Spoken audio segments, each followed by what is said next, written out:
Halo, assalamualaikum warahmatullahi wabarakatuh. Jumpa kembali bersama channel YouTube Keluarga Kecil Aira, guys. Oke, guys, kali ini saya ingin membahas kembali seputar lagi-lagi dismonetisasi. Lagi-lagi dismonetisasi.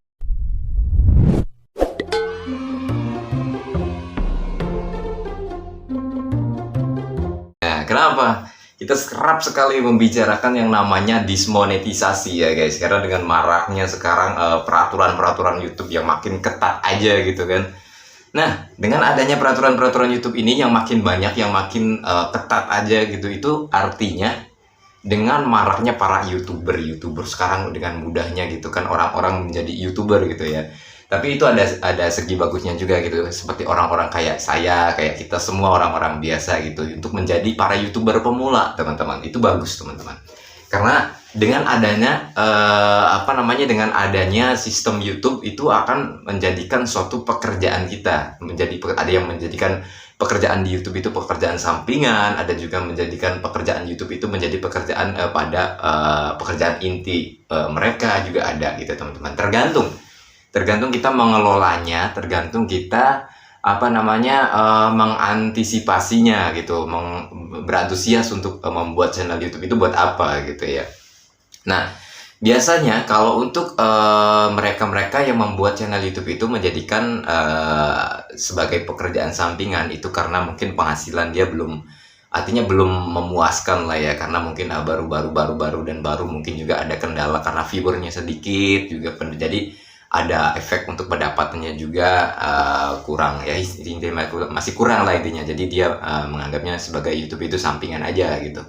Ada juga yang menjadikan YouTube itu sebuah pekerjaan yang pada intinya dia gitu, menjadi pekerjaan dia lah intinya ya. Itu karena mungkin penghasilan dari YouTube itu sudah menjadikan penghasilan yang lumayan juga bisa mencukupi untuk kebutuhannya gitu, juga keluarganya gitu, teman-teman. Jadi buat para YouTuber pemula seperti saya, seperti kita, intinya jangan patah semangat, jangan pantang menyerah gitu, teman-teman. Karena yang sudah saya alami, saya kembali menceritakan, saya ada 10 channel, teman-teman. Sekarang ada lagi satu channel yang sudah dimonetisasi kembali, yaitu ada 7 channel. Jadi semuanya total ada 7 channel yang sudah dimonetisasi, teman-teman. Dan itu semua saya rangkul, semua saya yang olah semua gitu, teman-teman ya. Terkadang kalau misalkan aku kewalahan untuk editing, ada anak-anak buat editing gitu ya. Nah, kembali lagi kepada kita, teman-teman, bagaimana kita cara mengelola YouTube itu agar menjadi suatu penghasilan yang luar biasa buat kita, teman-teman. Percaya sama saya, ataupun jerih payah kita di dunia YouTube, kita setiap hari membuat konten, setiap hari membuat video gitu, teman-teman. Terus kita upload gitu ya setiap hari, bahkan 2 hari sekali, seperti saya selalu bilang upload video setiap hari, bahkan 2 hari sekali gitu. Itu buat apa? Karena itu untuk kekonsistenan kita sebagai tanda kita ini konten kreator yang profesional gitu, teman-teman. Karena dari YouTube itu menilai dengan profesionalnya kita. Yang dimaksud profesional itu adalah kita harus konsisten, teman-teman ya, konsisten upload video, konsisten membuat konten gitu, teman-teman. Nanti dan kedepannya juga percayakan pada diri Anda, percayakan pada diri kamu sendiri, teman-teman. Nanti kedepannya akan ada penghasilan yang cukup luar biasa buat kamu, teman-teman. Karena itu pernah aku alami dan sekarang aku lagi jalani gitu, teman-teman ya. Intinya di dunia YouTube itu kalau kita jerih payah, capek, tapi kita tetap konsisten terus, insya Allah akan mendapatkan buah yang cukup luar biasa, teman-teman. Ya, kembali saya ingin membahas tentang yang namanya dismonetisasi, teman-teman. Banyak yang isi komentarnya tentang dismonetisasi. Bang, aku udah 3 kali daftar monetisasi YouTube gara-gara dismonetisasi tapi tetap ditolak. Nah, ini guys yang jadi permasalahan. Mungkin dia belum melihat video saya gitu, belum lihat video saya yang saya terangkan secara detail buat teman-teman yang terkena dismonetisasi nih ya. Yang terkena dismonetisasi, saya kembali karena saya antusias sekali ya kepada para YouTuber pemula seperti teman-teman ataupun saya gitu kan. Nah, antusias sekali untuk membantu mereka, teman-teman. Karena jangan sampai kita itu capek-capek membuat konten, capek-capek membuat video gitu, dan ternyata video kita tuh dismonetisasi maupun ditolak monetisasinya gitu, teman-teman. Kan capek bikin video ke teman-teman. Meskipun ini videonya kayak gini doang, cuman pasang HP gitu kan, kita ngobrol-ngobrol, terus sharing-sharing dan lain sebagainya, itu sama aja capek. Karena apa? Kita lakukan itu setiap hari gitu, teman-teman. Nah, jadi jangan sampai lelahnya kita di dunia YouTube itu sampai ditolak monetisasi, karena itu akan membuat down gitu, teman-teman. Nah, tapi syarat atau juga apa namanya, dokongan support buat teman-teman, jangan sampai down. Kalau kalian sudah terjun di YouTube, teruskan teman, teruskan, jangan sampai putus di jalan. Karena apa? Karena saya mulai konten ya di YouTube itu sekitar tahun 2000 berapa ya, 2012 saya nge-YouTube teman-teman, sampai sekarang 2024 masih nge-YouTube. Karena apa? Dan sampai sekarang saya sudah apa intinya istilahnya sudah menernak gitu channel YouTube gitu teman-teman ya. Makanya saya udah ada 11 channel YouTube dan semua ada 7 channel yang sudah dimonetisasi. Dan itu karena kenapa? Itu adalah ciri-ciri bukan ciri-ciri ya. Itu kenapa? Bang, kok banyak banget channel YouTube-nya 11 channel gitu. Dan itu Abang kenapa bikin banyak-banyak channel? Karena di situ saya ibarat orang ngerokok ya. Sekali ngerokok, orang tadinya nggak ngerokok nih. Orang tadinya nggak ngerokok, terus dia icip-icip ngerokok sama temen, tambah lagi rokok lagi, terus akhirnya dia kecanduan gitu, karena rokok itu enak gitu. Nah, sama halnya seperti itu teman-teman. Awalnya saya membuat video YouTube, satu channel YouTube ya, saya fokuskan ke situ, dan akhirnya satu dimonetisasi nih. Dan wah, ini aku langsung peka nih. Wah, ini penghasilannya awal sedikit, tapi setiap hari ke depan dan beberapa bulan ke depan, penghasilan kita kalau semakin banyak video akan semakin besar teman-teman, akan semakin banyak yang kita dapatkan. Nah, karena dengan banyaknya video juga di situ, viewer kita akan jalan, video kita akan semakin hari semakin banyak, dan disitulah penghasilan dan juga pendapatan akan semakin besar, teman-teman. Makanya buat para YouTuber pemula yang baru dimonetisasi, kenapa gajinya sedikit banget? Itu videonya baru sedikit gitu, teman-teman. Baru berapa lah gitu ya dapat penghasilannya gitu ya. Tapi kalau dia tetap konsisten terus upload video terus setiap hari sampai beberapa bulan ke depan, beberapa tahun ke depan, percaya sama saya teman-teman, videonya itu kan udah banyak tuh, pasti penghasilannya akan masuk semua dan banyak setiap bulannya teman-teman ya. Jadi intinya teman-teman yang baru dimonetisasi terus penghasilannya sedikit, terus penghasilannya ini kecil banget penghasilannya bang, jangan menyerah teman-teman. Video kalian baru sedikit, viewer aku sedikit banget, belum, viewer kamu sedikit itu karena belum menemukan video yang boom ya. Yang dimaksud video yang boom itu seperti apa? Karena video yang boom itu ketika kita membuat video setiap hari tapi viewersnya standar sedikit. Ketika ada satu video yang berbobot menurut mereka atau menurut penonton yang sungguh luar biasa gitu ya. Wah, ini keren banget videonya nih. Dan akhirnya penontonnya banyak gitu kan. Nah, itu yang dinamakan video boom. Kemudian setelah kita mendapatkan video boom tadi, video meledak tadi, viewersnya tadi, nanti setiap kita buat video ke depannya itu akan ngikut semuanya. Bahkan video yang terpendam, yang sudah mereka akan ngulik. Wah, lihat video-video sebelumnya, dan akhirnya channel kita berkembang, dan disitulah penghasilan kita akan berjalan. Kemudian video kita semakin banyak, terus juga pendapatan kita semakin banyak juga teman-teman. Itulah YouTube kuncinya teman-teman ya. Oke, sekarang saya ingin membahas yang namanya dismonetisasi kembali ya. Buat teman-teman yang terkena dismonetisasi, saya masih ada satu channel teman-teman yang terkena dismonetisasi ya. Ini karena saya kontennya di sini nggak di komputer, saya jelasin aja lah ya.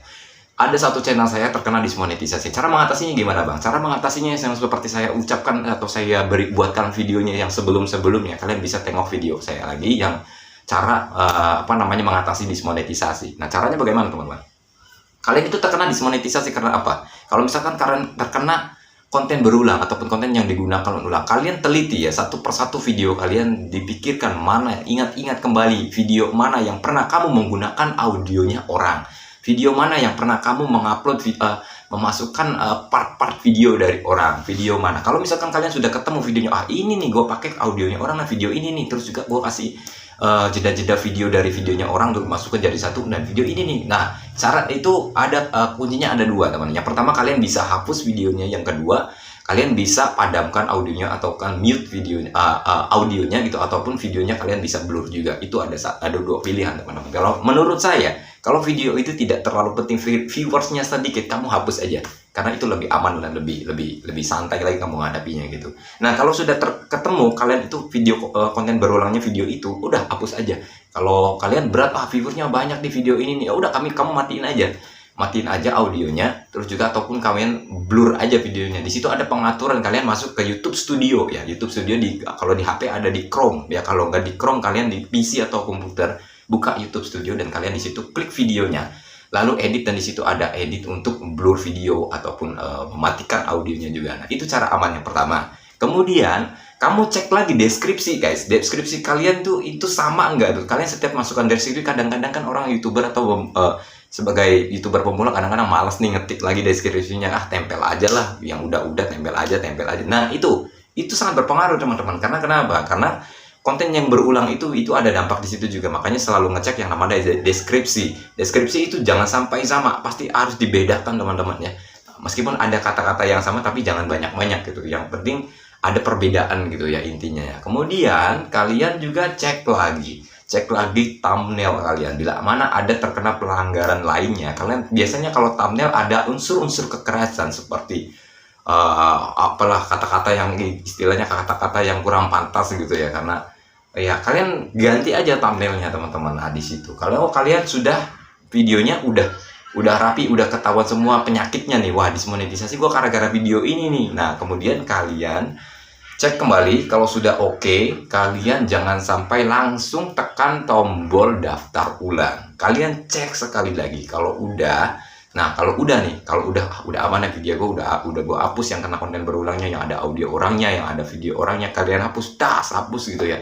Kemudian kalian udah aman, rasa aman nih. Nah jangan sampai ketika kalian pencet daftar ulang monetisasi, kemudian kalian ingat kembali, aduh video ini gue belum hapus lagi, masih ada satu lagi, gue hapus aja lah kali ya. Nah itu bahaya lagi teman-teman, itu bahkan bisa terkena kalian ditolak lagi monetisasinya. Karena kenapa? Sistem YouTube akan membaca kalau kalian sudah tekan tombol daftar ulang untuk monetisasi, ataupun yang terkena dismonetisasi, terus kalian buru-buru tekan tombol daftar ulang tersebut, terus kalian ada ingat video yang belum dihapus, nah terus kalian hapus, itu akan dampaknya kalian akan ditolak teman-teman. Makanya kalau kalian pengen tekan tombol daftar ulang, kalian pastikan dulu videonya udah beres apa belum. Kalau misalkan udah beres, udah dihapus, yang video yang menurut kalian udah kena konten berulang itu kalian hapus, sudah baru kalian tekan tombol ya. Terus kemudian setelah kalian tekan tombol untuk daftar ulang tersebut, kalian kembali upload video secara konsisten lagi teman-teman. Jangan sampai kalian udah banyak video, gue udah banyak nih videonya nih, gue daftarin ulang aja lah, nggak apa-apa lah. Nah terus kalian jangan ngonten-ngonten gitu, itu akan ada dampak juga teman-teman. Itu akan membuat sistem YouTube membaca channel YouTube kalian atau video kalian akan semakin lama untuk memonetisasi kembali ya. Itu akan lama banget teman-teman, apalagi kalau ada yang perubahan gimana gitu ya. Terus jangan sampai lah gitu ya, intinya seperti itu ya. Kalian harus perhatikan kembali videonya setelah kalian sudah klik daftar. Jangan sampai menghapus video, kemudian kalian upload setiap hari ataupun 2 hari sekali ya, seperti yang saya bilang tadi, dengan mengikuti peraturan-peraturan YouTube. Jangan sampai melanggar kembali teman-teman. Udah kayak gitu aja, udah pasti dijamin. Terus juga itu konten yang kita upload itu nanti kontennya konten yang original. Kalau bisa kalian tampilkan muka kalian ya, muka kalian tampilin gitu. Itu adalah kunci utama agar monetisasi kalian diterima gitu guys ya. Itu jawaban buat teman-teman yang masih bertanya, aku udah 3 kali bang daftar monetisasi tapi selalu ditolak. Nah kalian perhatikan yang saya utarakan ini teman-teman. Kalian cek kembali videonya, cek lagi setelah kalian daftar monetisasi. Jangan sampai kalian hapus video satu pun, jangan sampai gitu. Kemudian kalian upload video lagi, udah itu pasti dijamin diterima lagi teman-teman ya. Itu kuncinya teman-teman. Pokoknya buat para YouTuber pemula yang sering dengar namanya ataupun yang mendapatkan gejala gara-gara dismonetisasi. Dismonetisasi itu bukan akhir dari segalanya teman-teman ya. Sekali lagi saya bilang, dismonetisasi itu bukan akhir dari segalanya. Bang, aku udah capek-capek bang, aku udah dapat gaji lumayan banyak gitu di YouTube ini gitu. Kemudian aku dapat dismonetisasi bang, kemudian terus aku daftar lagi, terus ditolak lagi, ditolak lagi. Kayaknya ini YouTube rusak kayaknya. Enggak, jangan sampai berpikir seperti itu guys. Kalau orang terkena dismonetisasi itu bukan akhir dari segalanya. Terus uang yang sudah masuk gimana bang? Yang sudah masuk ke dashboard itu akan hilang gak? Katanya kan ada yang bilang ada yang akan dipotong atau dikembalikan lagi ke pengiklannya tersebut. Itu enggak bakalan dipotong. Kalau misalkan dipotong juga nggak bakalan banyak gitu teman-teman. Uang kalian yang ada di dashboard YouTube itu, di pendapatan itu nggak bakal hilang teman-teman. Kalau kalian terdaftar lagi ataupun kalian diterima lagi monetisasi, itu uang akan turun lagi ke AdSense kalian teman-teman. Jadi YouTube juga sama teman-teman, mereka juga tidak akan memakan haknya kita gitu. Kita udah capek-capek bikin video, kita terkena masalah, akhirnya channel kita terkena dismonetisasi, terus uangnya diambil lagi gitu kan. Enggak gitu teman-teman. Nanti juga uang kalian akan tetap ada di dashboard kalian. Setelah kalian sudah dimonetisasi kembali, uang kalian kalau misalkan pas waktu gajian dia akan turun juga gitu teman-teman. Oke, itu aja teman-teman ya, mudah-mudahan bermanfaat. Tolong teman-teman jangan lupa subscribe teman-teman. Kalau ingin ada yang ditanyakan kembali silakan isi komentar teman-teman ya. Tetap semangat di dunia YouTube teman-teman, karena YouTube itu menurut saya YouTube itu menjanjikan teman-teman. Menjanjikan kenapa? Menjanjikan karena dengan jerih payah kita nanti akan terbayarkan teman-teman. Jangan mengeluh, Jangan mengeluh gajinya sedikit di YouTube, kok gajinya dikit banget. Itu belum teman-teman, kok viewernya susah banget. Kalian terus renovasi video kalian teman-teman. Kalian bongkar abis ini apa nih, bisanya kenapa nih video saya, kenapa sedikit terus gitu viewersnya. Nah, kalian bisa perhatikan channel ini nih, channel keluarga kecil Aira. Ini adalah sebenarnya channel vlog, channel keluarga untuk bila mana kita jalan-jalan, anak saya bermain, saya video, saya dokumentasi, terus saya upload ke channel ini, keluarga kecil Aira, atau aktivitas tentang keluarga saya upload di sini. Tapi karena viewersnya sedikit, saya punya mindset untuk dirubah ya. Channel ini akan dirubah menjadi sebuah channel tutorial seputar YouTube. Makanya saya akan konsisten semua channel video ini akan menjelaskan tentang YouTube semua teman-teman. Dan akhirnya kalian bisa cek sendiri, viewers akan melonjak naik. Dan di saat viewers kita naik, kita jangan songong. Istilahnya jangan songong gimana? Jangan songong, gue viewers udah banyak nih, gue bisa aja dong kapan aja ngupload video, bebas dong gue dong, viewnya udah banyak gitu. Jangan gitu. Kalau kalian malas jadi malas upload video, rekomendasi kalian akan rusak. Ketika video kalian udah rame, kalian lebih giat lagi, lebih konsisten lagi guys, lebih cepat, lebih upload video lagi setiap hari bahkan ya kalau bisa gitu ya. Nah, karena disitulah rekomendasi kalian akan terkunci dan gak akan buyar gitu, tetap di situ. Misalkan video kalian tentang mancing, video kalian akan tetap ditempatkan ke tempat-tempat mancing. Jadi orang ketika ketik di YouTube mancing, dia akan muncul juga gitu teman-teman ya. Jadi intinya tetap semangat. Kalau kita sedang disayangi YouTube itu kayak viewer kita ketika kita lagi banyak. Kita jangan malas-malas teman-teman, makin giat lagi teman-teman. Karena disitulah YouTube sudah mulai mencintai konten kita gitu teman-teman. Makanya kita harus tetap rajin-rajin agar tetap makin banyak viewersnya. Dan disitulah pendapatan kita akan mulai besar. Toh hasil dari pendapatan itu datangnya dari siapa teman-teman? Itu datangnya kalau memang dari iklan, tapi dirinci itu datangnya dari viewers teman-teman. Karena di YouTube itu menghitungnya itu adalah 1000 viewers. Berapa 1000 viewer, RPM-nya, CPM-nya yang kita dapatkan, kalau besar atau kecilnya itu tergantung iklan yang memberikan ke kitanya itu gede atau enggaknya gitu. Tapi yang pasti kalau kita viewersnya banyak, nah di situ juga akan mendapatkan penghasilan yang besar teman-teman. Makanya kita ayolah berlomba-lomba, makin semangat, buatlah konten yang benar-benar berbobot teman-teman. Buatlah video YouTube yang benar-benar berguna buat orang. Kalau misalkan konten kita hiburan, buatlah video kita yang benar-benar bisa menghibur orang. Karena untuk semua itu akan memancing semua penonton kepada kita untuk menonton video kita. Dan disitulah kita akan bisa mendapatkan penghasilan yang besar teman-teman. Oke, gitu aja teman-teman. Jangan lupa subscribe teman-teman. Sampai jumpa kembali, mudah-mudahan bermanfaat. Bila ingin ditanya, silakan isi komentar lagi.